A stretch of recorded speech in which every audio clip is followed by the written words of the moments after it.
네, 안녕하십니까. 지금부터 2020년 총회 강연을 시작하겠습니다. 오늘 강연자는 포스코 학술상을 수상하신 신경호 박사님이십니다. 신경호 박사님은 서울대학교를 졸업하시고 카이스트를 거쳐서 유니버시티 오브 펜실베니아 대학에서 박사 학위를 받으셨습니다. 현재는 키스트 혁신기업 협력센터에서 책임연구원으로 재직하고 계시고 저희 학회에서는 2014년 15년 학회 부회장으로서 봉사를 하셨고 또 저희 학회에서 수상하는 창성 학술상 또 특별 공로상 등 여러 상을 수상하셨습니다. 현재 아시아 자기학회 연맹에서 회장을 역임하시고 한국 대표위원으로 활동 중에 있으십니다. 또한 한국공학관리원 재료자원분과위원회 위원장으로 활동하고 계십니다. 또한 국무총리가 위원장인 국가산학견 협력위원회 위원으로도 활동하고 계십니다. 그러면 지금부터 신경호 박사님의 강연을 듣도록 하겠습니다. 안녕하십니까. 한국과학기술연구원에 근무하고 있는 신경호입니다. 저는 최근 10년간을 제외하면 30여 년간 자성재료를 비롯한 자의학 기반 연구를 해왔습니다. 전반 15년은 자성재료와 자성재료를 이용한 자기소자를, 후반 15년은 스핀트로닉스라는 비교적 새로운 학문 분야에서 연구 활동을 해왔습니다. 요즘에는 중소 중견기업들의 글로벌 경쟁력을 갖추는 데 필요한 일들을 지원하고 있습니다. 우선 제 연구 인생 후반부의 연구 주제인 스핀트로닉스에 대해 간단히 알아본 후 제가 일구었던 관련 학술적 성과에 대해서 말씀드리겠습니다. 스핀트로닉스 스핀톡 연구에 대해서는 그 후에 소개해드리면서 오늘 강연을 마무리 짓도록 하겠습니다. 자성의 근원은 전자가 스핀이라는 특성을 갖고 있기 때문입니다. 전자는 세 개의 물리량을 가지고 있는데요. 질량, 전하, 그리고 스핀이 그것입니다. 전하는 음의 전하를 가지고 있고 전자가 빠져나온 전공은 양의 전하를 가지고 있습니다. 자유전자는 업과 다운이라는 두 가지 스핀 상태를 가질 수 있죠. 전자의 흐름을 전자의 물리량 중에서 전하의 흐름을 다루는 학문이 일렉트로닉스, 스핀의 흐름을 다루는 학문이 스핀트로닉스입니다. 스핀의 존재를 알게 된 지는 벌써 100년이 훨씬 넘었었는데 최근에 와서 스핀트로닉스라는 학문이 대두된 이유가 도대체 뭘까요? 전하와 달리 스핀은 매우 짧은 시간 동안 매우 짧은 길이를 이동하는 거리에서만 보존되기 때문입니다. 다시 말해서 전하와 달리 스핀 특성은 보존되지 않기 때문에 스핀의 흐름에 대해서 체계적으로 연구할 수가 없었던 것이죠. 그래서 우리는 이런 생각을 해봤습니다. 자, 스핀 보존이 안 된다면 그 스핀이 보존되는 길이까지만 잘라서 그때의 그 스핀의 흐름을 공부해 보면 어떨까? 그래서 우리는 그러면 그 의미 있는 연구 결과를 얻지 않을까라는 생각을 했습니다. 사람들은 1980년대부터 나노미터급 방막 소자를 만들 수 있는 여러 가지 방법을 고안했습니다. 덕분에 우리는 스핀의 흐름을 제어할 수 있게 되었고 비로소 스핀트로닉스의 시대가 열렸습니다. 어느 날 유럽의 두 과학자는 아주 재미있는 생각을 했습니다.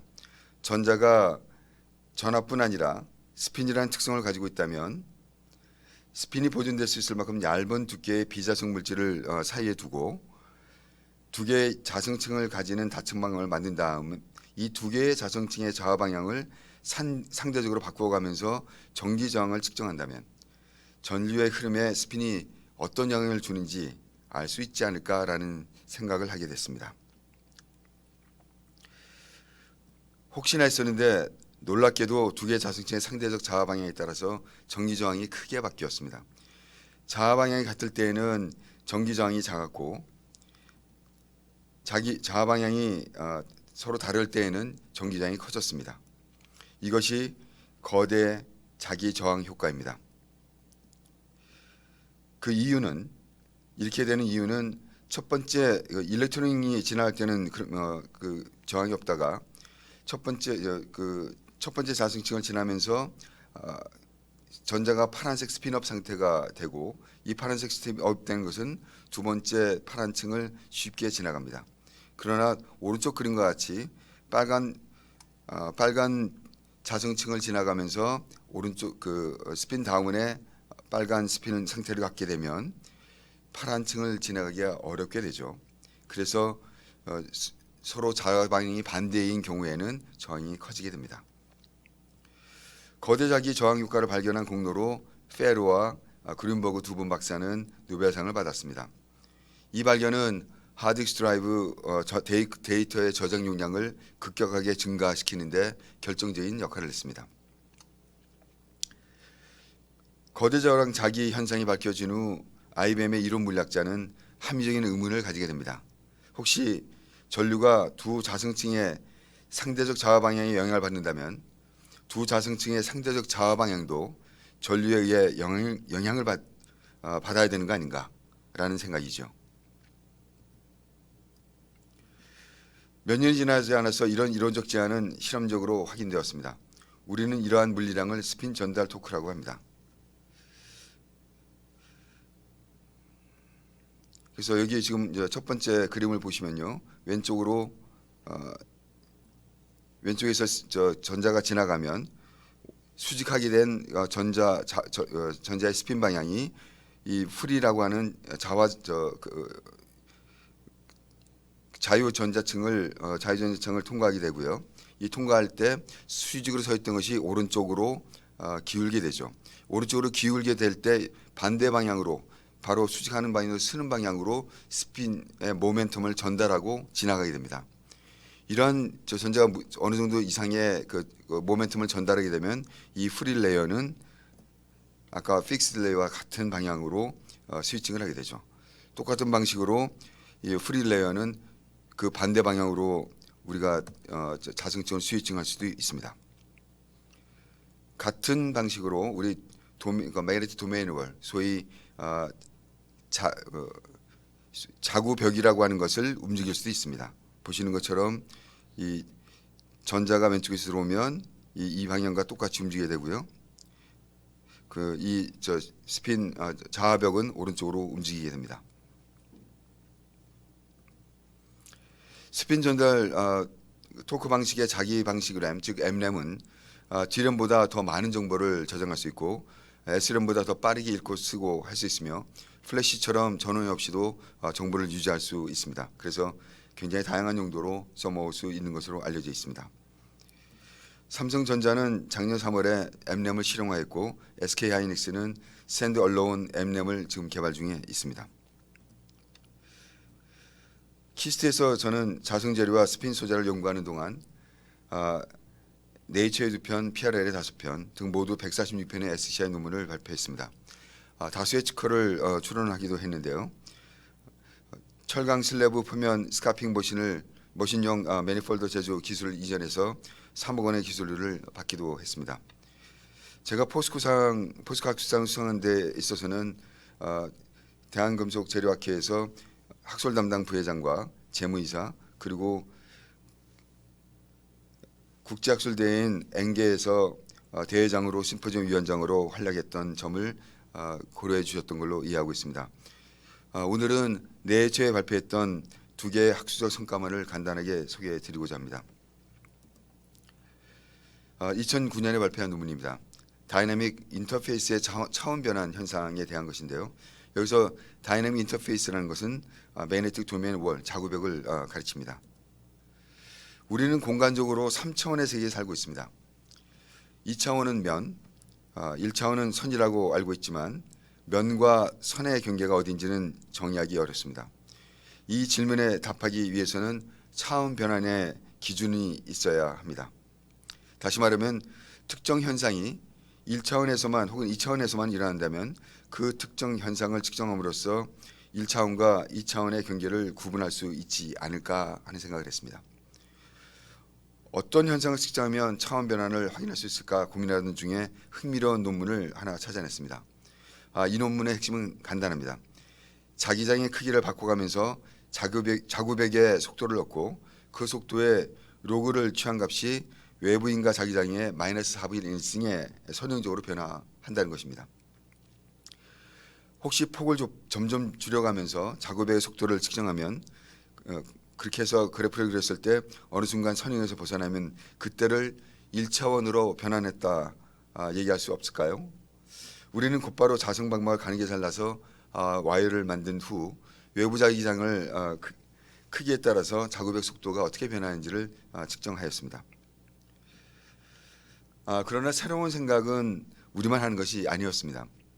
우리와 같은 생각을 가지고 연구한 결과를 2004년 PRL 논문에 발표한 것인데요. 이들은 0.5 마이크로미터 즉 500 나노미터까지 선폭을 줄여가면서 측정하였는데 보시는 바와 같이 여전히 선형적인 관계를 보이고 있습니다. 다행히 차원 변환 현상을 관측하지는 못했지요. 우리는 자성방막의 와이어 폭을 더욱 줄여가면서 실험을 계속 해보았습니다. 과연 500 나노미터 이상의 선폭에서는 선형적인 관계를 보였습니다. 그러나 선폭을 점점 줄여나갔더니 선형에서 벗어나기 시작했고 보시는 것처럼 159 나노미터에서는 너무도 선명하게 선형에서 벗어나는 것을 볼 수 있습니다. 우리는 드디어 외부 자기장의 크기에 따라서 자구벽 이동 속도의 변화라는 특정 현상이 차원 변환에 의해서 상관관계가 변화한다는 점을 발견하게 되었습니다. 이제 우리가 할 일은 왜 이렇게 되었는지를 설명하는 일입니다. 특히 선폭이 작아질수록 자구벽의 이동 속도가 점점 빨라진다는 것은 언뜻 이해하기 어려웠습니다. 즉 이게 턴 라인이 이제 커브가 업으로 됐다는 것이죠. 그래서 우리는 도맨 월 크립이라고 하는 모델을 만들어서 이 현상을 설명하였습니다. 자구벽 즉 그 매그네틱 도맨 월이라는 것이 하나의 도메인과 다른 도메인으로 구분하는 경계인데 이러한 경계를 선으로 생각할 수 있습니다. 실제로 수십 나노미터에서 수백 나노미터 정도의 폭을 가지고 있는 자구벽은 직선이 아니고 실제로는 꾸불꾸불합니다. 이 꾸불꾸불한 이유는 이 자구벽이 작은 세그멘트의 연결처이기 때문입니다. 그 외부인과 자기장에 의해서 도맨 월이 움직일 때 각각의 세그먼트가 에너지 베리어를 넘어야 움직이기 시작하게 되는데 이러한 각각의 세그멘트 모션을 합친 결과가 도맨 월 크립 모션이라고 할 수 있습니다. 이는 마치 우리가 운동장에서 손을 잡고 달리기를 하는 것과 같습니다.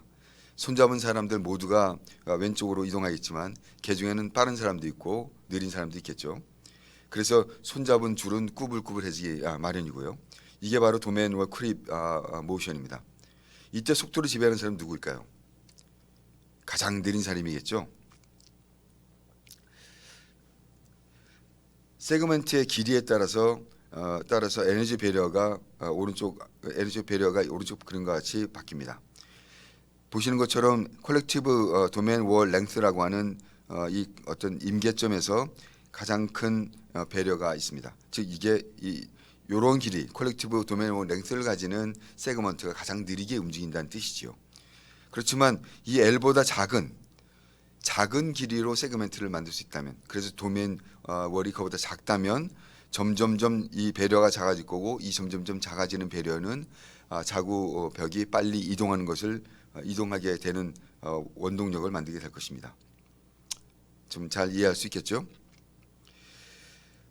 두 번째 그 네이처 논문은 상온 동작 다기능 논리 소자에 관한 것입니다. 이 논문은 발표되기 전과 발표된과 동시에 피처드 논문으로서 채택되었고 별도의 2개의 네이처 뉴스에서 다룰 정도로 주목을 받았습니다.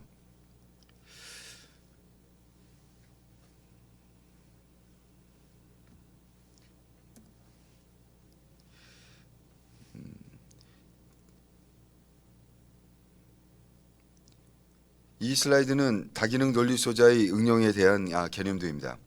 한 개의 부품이 다양한 기능을 가지고 있으면 스마트폰의 크기와 무게를 줄이고 배터리를 오래 쓸 수 있습니다. 전압이 아니라 자기장으로 소자를 구동하기 때문에 우리가 전원이 없어도 기본적인 정보가 소비되지 않아서 소비 전력을 더욱 줄일 수 있습니다.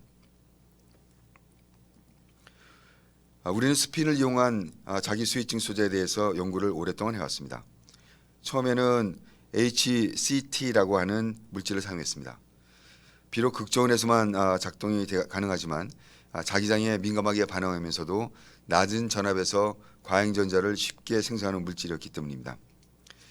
이 물질로 극저온인 절대온도 2도에서 자기 스위칭 특성을 확인한 우리는 상온에서 동작하는 자기 스위치를 꿈꾸게 되었습니다. 그래서 선택한 물질이 인디움 안티모니입니다. 인디움 안티모는 HCT처럼 전기장에 의해서 가속된 전자가 다른 전자 생성을 가속해서 광전자가 지속적으로 생성하는 특성을 가지고 있기 때문입니다. 이 슬라이드는 인디움 안티모니로 제작한 상온 동작 스위치의 계략적인 모습을 보여주고 있습니다. 그러나 인디움 안티모니는 이전에 말씀드린 것처럼 HCT만큼 자기장에 민감하게 반응하지 않습니다. 자, 그래서 우리는 고민 끝에 해결책을 찾았는데요. 인디움 안티모니의 구조를 N타입과 P타입의 적충 구조로 만들어서 다음 전자가 자기장에서 휜다는 사실을 같이 이용하면 어떨까라는 생각을 했고요. 이 생각은 적중해서 보시는 것처럼 특정 외부인과 자기장에서 전류량이 1000배 이상 급증하는 스위치를 만들 수 있게 되었습니다. 인디움 안티몬 층을 N타입과 P타입의 두 개 층으로 만들었을 때 로렌츠 임에에서 자기 스위치를 만들 수 있었는데요. 즉 외부 자기장을 지면의 바깥쪽으로 걸어주면 전자가 소자의 표면에 휘어지고 이 과잉 전자는 이 전자는 이 정오가 만나서 소멸이 됩니다. 그렇게 되면 더 이상 과잉 전자가 만들어지지 않고요. 그렇지만 반면에 자기장을 지면의 바깥쪽으로 방향으로 걸어주면 전자가 소자의 바깥쪽으로 휘어지게 되고 과잉 전자는 소멸되지 않고 지속적으로 과잉 전자를 생성하게 돼서 전류가 급격하게 증가하게 됩니다. 굉장히 멋진 아이디어 아닐까요? 그저 열심히만 했던 제 연구 생활을 극적으로 업그레이드 시켜준 스핀 토크 연구회를 소개시켜 드리겠습니다. 2004년 스핀 전달 토크 이론 논문의 의문점을 해소하기 위해서 모였던 6명이 스타서클인 스핀 토크 연구회를 결성하였습니다. 한 달에 한 번꼴로 모여서 6명 모두가 의문점을 해소할 때까지 스핀 전달 현상 관련 하나의 주제를 가지고 끝장 토론을 했었는데요. 저녁 식사 후 시작한 토론은 보통 새벽 4시가 혹은 5시가 되어서야 끝나곤 했습니다. 3년간 공부한 내용을 2007년부터 4년간 여러 학교 강좌를 통하여 전파했습니다. 오른쪽 문서는 2008년부터 제2회 2008년도 제2회 스핀토크 여름 캠프 개최 공고문입니다. 2박 3일 일정으로 24시간 공부하고 6시간은 음주감으로 서로의 네트워킹을 했었던 그런 행사였습니다. 참석 인원은 첫해 40명에서 4회째에는 학생 포닥은 물론 삼성전자 하이닉스 회사 연구원들까지 참석을 해서 160명까지 증가하였습니다.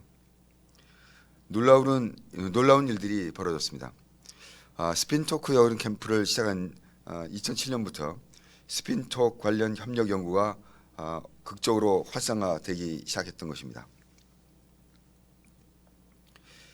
2009년부터 네이처 자매지, 사이언스 등 최고 학술지의 스핀토크 연구회 회원들이 논문을 게재하기 시작하여 지금 지난 10년간 무려 30편의 논문을 게재하는 성과를 거두었습니다. 토끼와 거북이의 달리기 시합에 대한 얘기는 다들 알고 계시죠? 토끼가 낮잠을 자다가 거북이에게 시합에서 지게 되죠. 그래서 우리는 어떤 교훈을 얻게 되죠? 바로 이겁니다. Slow and steady wins the race. 두 번째 시합에서 쉬지 않고 달린 토끼가 엄청난 차이로 승리하게 됩니다. 이제 우리는 Fast and consistent will always beat the slow and steady라는 진리를 깨닫게 됩니다. 곰곰이 생각에 잠겼던 거북이는 토끼에게 경기 운영 방식에 대해서 색다른 제안을 합니다. 총거리 11km 중에서 마지막 1km는 강을 건너자 했던 것입니다. 당연하게도 헤엄치기를 할 수 없었던 토끼가 질 수밖에 없었고 여기서 우리는 이러한 교훈을 얻습니다. First, identify your core competency and then change the playing field to suit your core competency.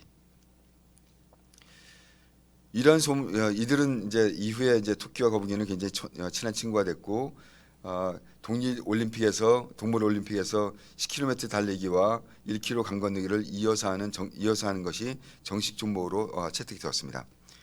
토끼와 거북이는 한 팀을 이뤄서 경기에 참가했고요. 달리기 하는 동안 토끼가 거북이를 업고 강을 건너는 동안은 거북이가 토끼를 업었습니다. 이 경기에서 토끼와 거북이는 우승을 했고 이게 마지막 교훈입니다. Teamwork is mainly about situational leadership, letting the person with a relevant core competency for a situation take leadership. 협력합시다. 경청해 주셔서 감사합니다.